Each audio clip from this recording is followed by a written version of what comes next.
வணக்கம். நமது உடலுக்குள் இருக்கும் உணர்ச்சி மிகுந்த உண்மைகளை எடுத்து கூறும் பாலியல் விஞ்ஞான மருத்துவ கலந்துரையாடல் இது. இன்றைய இளைஞர்கள் மெத்த படித்தவர்களாக இருக்கின்றார்கள். பல்வேறு தகவல்களையும் தேடி படித்து தங்களை அறிவில் சிறந்ததாக வளர்த்து கொள்கின்றார்கள். ஆனால் தங்களது உடல் உறுப்புகளை பற்றியும் அதன் இயக்கங்களை பற்றியும் அவர்கள் அறியாதவர்களாகவே இருந்து விடுகின்றார்கள்.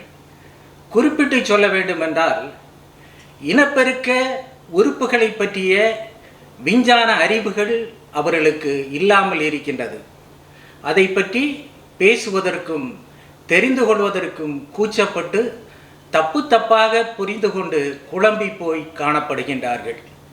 அந்த குழப்பம் அவர்களது வாழ்க்கை, முன்னேற்றம், கல்வி போன்ற அனைத்திலும் எதிரொலித்து கொண்டிருக்கின்றது. பாலியல் என்பது மனித வாழ்க்கைக்கு மிக அடிப்படையானது.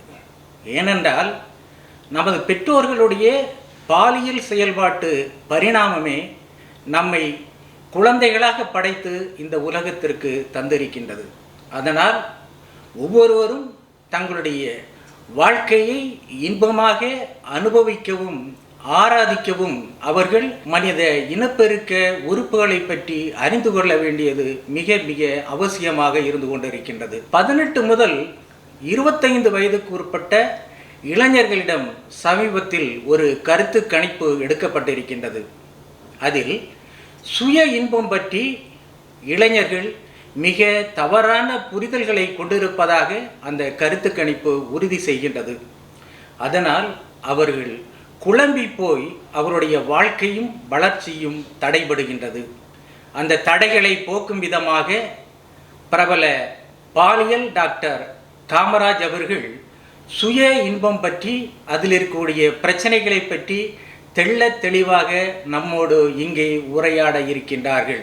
டாக்டர் காமராஜ் அவர்கள் MBBS MD பட்டம் பெற்றவர். இந்தியாவிலேயே முதல் முறையாக பாலியல் ஆராய்ச்சி பற்றி ஆய்வுகள் செய்து PhD பட்டம் பெற்றிருக்கின்றார்.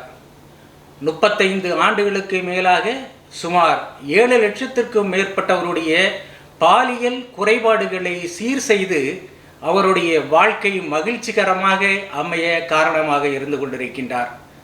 டெலிவிஷன் சேனல்களில் 50,000த்திற்கு மேற்பட்ட கேள்விகளுக்கு பதிலளித்து தம்பதிகளுடைய வாழ்க்கையில் ஒளியேற்றம் செய்து கொண்டிருக்கின்றார்.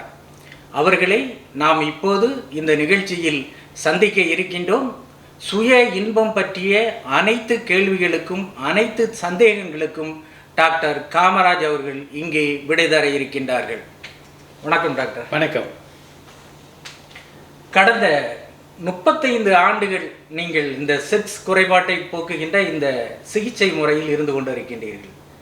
கடந்த காலங்களில் நாங்கள் உங்களுடைய இந்த ஆஸ்பத்திரிக்கு வரும்போது யாராவது ஒருவர் தயங்கி உள்ளே வருவார்கள்.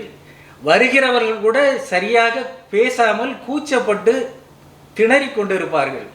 ஆனால் இப்பொழுது ஆண்கள் வருகின்றார்கள், பெண்கள் வருகின்றார்கள், தம்பதி சமேதமாக நிறைய பேர்கள் வந்து மகிழ்ச்சியாக உங்களிடமிருந்து ஆலோசனைகளை பெற்று செல்வதை காண முடிகின்றது. இந்த மிகப்பெரிய மாற்றம், இந்த 35 ஆண்டு கால மாற்றம் எப்படி நிகழ்ந்தது? அதை பற்றி உங்களுடைய கருத்து என்ன? ரொம்ப ஒரு அற்புதமான கேள்வி இது. தாம்பத்திய உறவு பற்றிய ஒரு மிகுந்த குழப்பம் இருந்தது. அந்த ஒரு நாங்கள் இதை ஆரம்பித்த காலத்துலலாம் இதை பற்றி வெளியே பேசுகிறது ரொம்ப அசிங்கம் அப்படின்ற ஒரு ஃபீலிங் இருந்தது. ஆனால் திரும்ப இதை பற்றி பல்வேறு மீடியாக்கள் மூலமாக மக்களிட போய் தினசரி கிட்டத்தட்ட டெய்லி கூட இதை பற்றி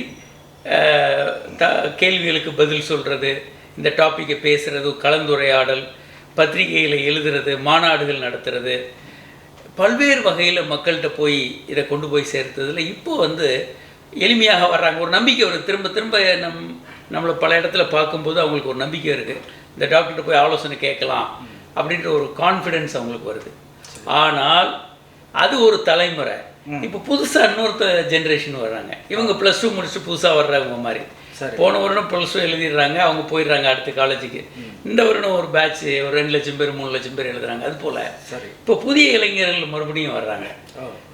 உதாரணமாக சமீபத்தில் வந்து ஒரு ஐஐடியில் படித்து கொண்டு இருக்கிற ஒரு பிஹெச்டி மாணவர், அவ்வளோ பெரிய வேறு மாநிலத்தை சேர்ந்தவர், வந்தப்போ அவர் சுய இன்பம் பற்றியும் தூக்கத்தில் விந்து வர்றதை பற்றியும் அவருக்கு புரிதல் இல்லை. அப்படி நடுங்குது, அவர் கை காலெல்லாம் உதறது, எனக்கு சக்தியெல்லாம் போச்சு, உடம்பு இழைச்சி போச்சு, வெயிட் ஏற மாட்டேங்குது, எனக்கு ஞாபகம் மறதி, என்னால் ஞாபகம் வச்சுக்க முடியல. எல்லாம் கிளாசிக்கலாக என்னென்ன நம்புவாங்களோ அத்தனை குறைபாடுகளையும் உள்ளடக்கி அவர் வந்து பேசிக்கிட்டு இருந்தார். அவருக்கு என்ன எடுத்து சொன்னாலும் பதற்றத்தில் அவர் எதையும் ஏற்றுக்கிற மாதிரி இல்லை. ஏன்னா அவர் கடுமையாக நம்புகிறார். பெரும்பாலும் என்ன இதில் பிரச்சனை அப்படின்னா, விஞ்ஞான கண்டுபிடிப்புகள் ஒரு பக்கம் இருந்தாலும் நாம் எல்லோருமே நம்பிக்கையின் பார்ப்பட்டு தான் வாழ்கிறோம். நமக்கு ஒரு விஞ்ஞான டிகிரி நம்ம வச்சுருந்தா கூட நம்ம வந்து நம்முடைய நம்பிக்கைகளை தான் உண்மைன்னு நம்புகிறோம். கடவுள் நம்பிக்கை. அப்போ அதனால தான் ஒவ்வொருத்தரும் கடவுள் நம்பிக்கையிலேருந்து எல்லா நம்பிக்கைகளுமே நம்பிக்கைகள் தான்.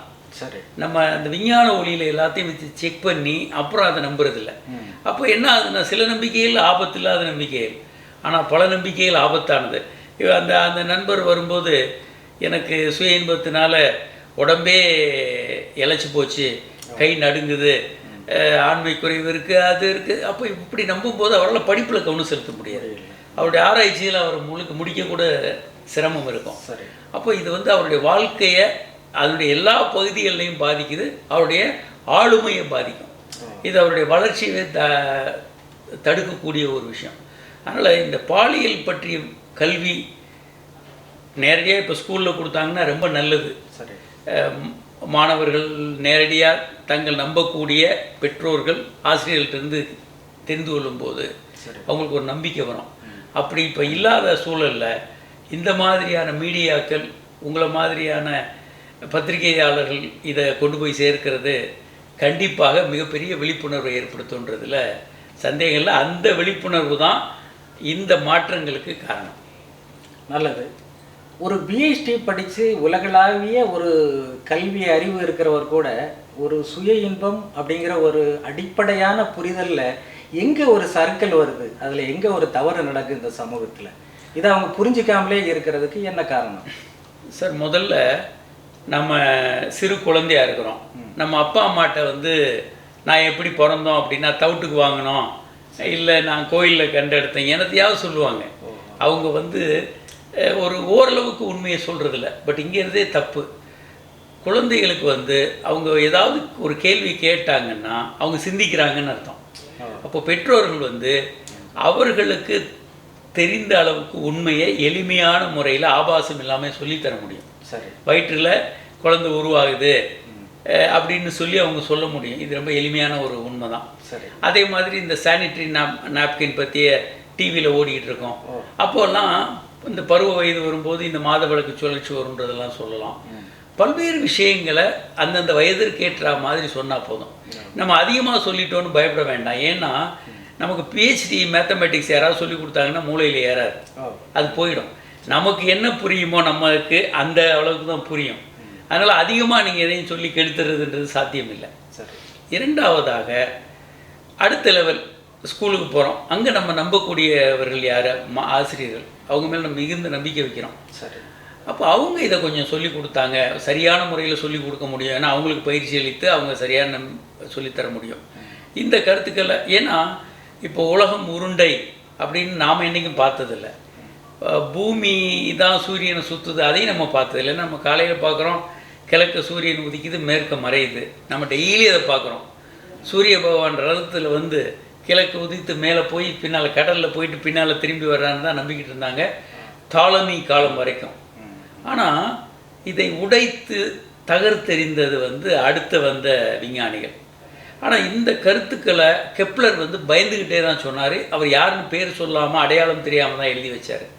அவருக்கு பின்னால் அந்த கருத்துக்களை சொன்ன ப்ரூனே வந்து எரித்து கொல்லப்பட்டார். அடுத்து கலீலியோ அதை பற்றி சொன்னப்போ அவரை இழுத்து வந்து, ஏன்னா அவங்க பைபிளை பார்த்தாங்க, பைபிளில் வந்து அந்த மாதிரியெல்லாம் இல்லை. அப்போது வந்து கலீலியோ வந்து கடுமையாக வீட்டு சிறையில் வச்சு சாகிற வரைக்கும் இருந்தாங்க. அப்போது கடுமையான விஞ்ஞான விஷயங்களை இன்றைக்கி சாதாரணமானவர்கள் நம்புறதை நம்ம பார்க்க முடியும். எப்படி நம்புகிறாங்க? ஸ்கூலில் சொல்லிக் கொடுக்குறாங்க. அப்போ சரியான இடங்கள்லேருந்து சொல்லிக் கொடுக்கும்போது நம்பிக்கை கிடைக்கும். அப்போது அந்த இடங்களில் சொல்லித்தரதில்லை. இப்போ ஸ்கூலில் வாத்தியார் சொல்லித்தரதில்லை, கல்லூரிகள்லையும் இதை பற்றி தெரியல. அப்போது இவர்களுக்கு எங்கேருந்து இந்த நாலேஜ் ஆனால் கிடைக்காம போயிடுதா? இவர்கள் ஏன்னா இவங்க உடம்புல பல்வேறு மாற்றங்கள் இருக்குது, அதை ரகசியமான தேடுதல் இருக்குது. இவங்க எங்கேருந்து கிடைக்குது இவங்களுக்கு தகவல்னா, மூன்றாம் தர பத்திரிகைகள் அல்லது ஆபாச திரைப்படங்கள், சினிமா படங்களில் வர ஜோக்ஸு, இன்டர்நெட்டில் வரக்கூடிய ஆபாச படங்கள், இதிலிருந்து பல்வேறு விதமான தவறான தகவல்களை இவங்களுக்கு பெறுறாங்க. இதில் இந்த போலி மருத்துவர்கள், கட்டுக்கதைகள், பல பேர் விஷயம் தெரியும்னு நினச்சிக்கிட்டு அவங்க சொன்ன தவறான தகவல்கள் வந்து இது ஆண்மை குறை வரும், உனக்கு வந்து பைத்தியம் பிடிக்கும், இல்லை குழந்தை இருக்காது, உலகத்தில் சூரியனுக்கு கீழே என்னென்ன பிரச்சனைகள் இருக்கோ எல்லாமே வரும்ன்ற மாதிரி சொல்லி வச்சுருப்பாங்க. அந்த கட்டுக்கதைகளை நம்புறதை தவிர இவர்களுக்கு வேறு வழி இல்லை. இவர்கள் அதை போய் எங்கேயும் வெரிஃபை பண்ணவும் முடியாது. அப்போ இது மாற்று வந்து ஒரு நல்ல மருத்துவர்கள் அல்லது இவங்க சொல்கிற விஷயங்களை பார்க்கலாம். இப்போ யூடியூப் அதெல்லாம் நிறைய இருக்குது, இந்த மாதிரி நிகழ்ச்சிகளை பார்க்கலாம், அல்லது நல்ல புத்தகங்களை படிக்கலாம். ஆனால் அந்த வாய்ப்பு நிறைய பேருக்கு கிடைக்கிறது இல்லை. அப்போ அவங்களுக்கு கிடைத்த தகவல்களை அவங்க உண்மையை நம்பிக்கிட்டு இந்த மாதிரி சிக்கலை மாட்டிக்கிறாங்க. அப்படின்னா ஒரு தலைமுறையில் வந்து பெற்றோர்கள் வந்து சரியான அந்தந்த வயசில் பாலியல் அறிவை புகட்டாமல் இருக்கிறதும் பள்ளிக்கூடங்களில் சொல்லிக் கொடுக்காமல் இருக்கிறதையும் தவிர்க்கப்பட்டதுனால உங்களுக்கு அந்த மாதிரி ஒரு சுமைகளை நிறையா பேர் வர்றது மாதிரி ஒரு சூழல் உருவாகுது. கண்டிப்பாக அது ஒரு சமுதாயமே அந்த குழப்பத்தில் மாட்டிக்கிட்டு இருக்கிறத பார்க்குறோம். சரி, அதை வந்து நம்ம தவிர்க்க முயற்சி பண்ணணும், கண்டிப்பாக முடிவெடுக்கணும். ஏன்னா இன்றைக்கி எல்லா பக்கங்கள்லேருந்தும் குழந்தைகளுக்கு தாக்குதல் இருக்குது. ஆபாச படங்கள், இன்டர்நெட்டில் எஸ்ன்னு போட்டிங்க, கடவுளை விட பணத்தை விட அதிகமாக தேடக்கூடிய ஒரே ஒரு லைன் வந்து ஆபாச படங்கள் தான், செக்ஸ் தான். இன்டர்நெட்டில் கூகுளில் வந்து நம்பர் 1 சர்ச் வந்து செக்ஸ் தான். அப்போ அவ்வளவு உலகம் முழுவதும் ஒரு நாளைக்கு கிட்டத்தட்ட 1 கோடி பேர் செக்ஸ் படங்களை பார்க்குறாங்க இன்டர்நெட்டில். அவ்வளவு தாக்கம் இருக்கும்போது அதற்கு எதிர்வினையாக அவங்களுக்கு சரியான விஷயங்களை கொண்டு போகணும். அதை கொண்டு போக நம்ம மறந்துட்டோம்னா அந்த தவறுகளுக்கு அவங்க சிக்கலில் மாட்டிக்கிறதுக்கான வாய்ப்புகள் இருக்குன்றதை நம்ம கருத்தில் கொள்ளணும்.